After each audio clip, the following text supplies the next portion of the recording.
story that came out of WSIL ABC3.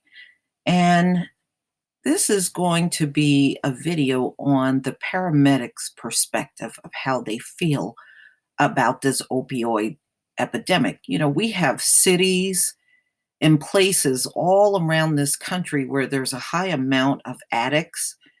And these people that are EMTs are going out on calls around the clock, with their Narcan, and they have to respond, and sometimes responding to the same person multiple times in 1 week. So I'm going to go ahead and play this video. Paramedics explain frustration with opioid plague, and I will leave the link to this article in the description box. Right now, if you're overdosing on heroin or narcotics, that is absolutely 100% controllable, and it's just a huge waste of resources. Area paramedics fear the crippling heroin and opioid epidemics will continue devastating our communities.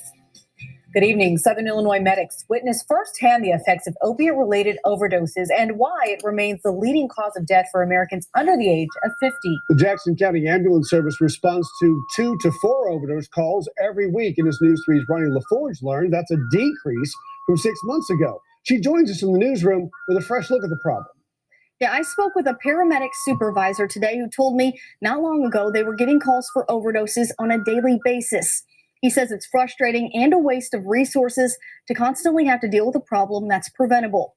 He explained to me what this epidemic looks like through the eyes of those on the front lines. Tad Thompson decided 25 years ago he wanted to be a paramedic. We get into this line of work to help people. More than 2 decades later, he's still doing what he set out to do. But his job is more frustrating than it used to be. I had one patient as of not too long ago who I responded to, administered Narcan, and when she came to, she asked me how much Narcan it took that time. Cases like this, while startling at the time, are something Thompson has grown accustomed to. He says often EMTs and paramedics go back again and again to the same users because those users walk right out of the emergency room when he drops them off. When we treat these patients, our only recourse is to send them to the emergency department, which is not the appropriate facility to deal with an addiction problem. Thompson adds our treatment facilities and drug counselors are overwhelmed with the epidemic. On top of that, the DEA reports only 3% of doctors in Illinois have taken the 8-hour certification to prescribe a drug made to treat substance abuse. There are a lot more people within your community, wherever you're at, that have addiction to painkillers. Thompson says while the area is not seeing as many overdoses, it's still a frequent call that's now just part of their routine. But these paramedics fear those calls are wasting precious resources. We're taking up our time. We're tying up a paramedic ambulance on someone who doesn't have to be in that situation. Thompson hopes doctors will soon see more restrictions on the amount of opioids and other addictive drugs they can prescribe, because too often he sees patients that have more than enough to get hooked or even overdose. Thompson told me that a year ago, the drugs in the area were so bad, the Jackson County Ambulance Service had to double the dosage of Narcan they gave to patients because the standard dose wasn't enough.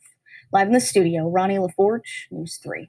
Illinois Governor Bruce Rauner today signed a bill into law to track our prescriptions to help prevent overdoses of dangerous drugs. And many patients have been able to access too many pills themselves, and then they get extra, and then they go to the street and sell those. And it just becomes a spiraling epidemic of oversupply of these very dangerous drugs.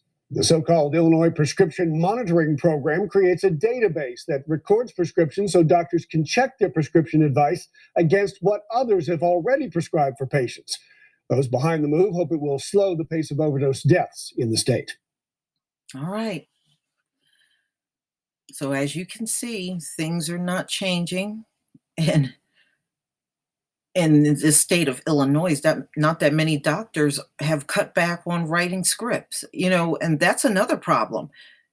They have recommended doctors to cut back on scripts, and I'm finding stories all the time where these doctors are still writing astronomical amount of scripts.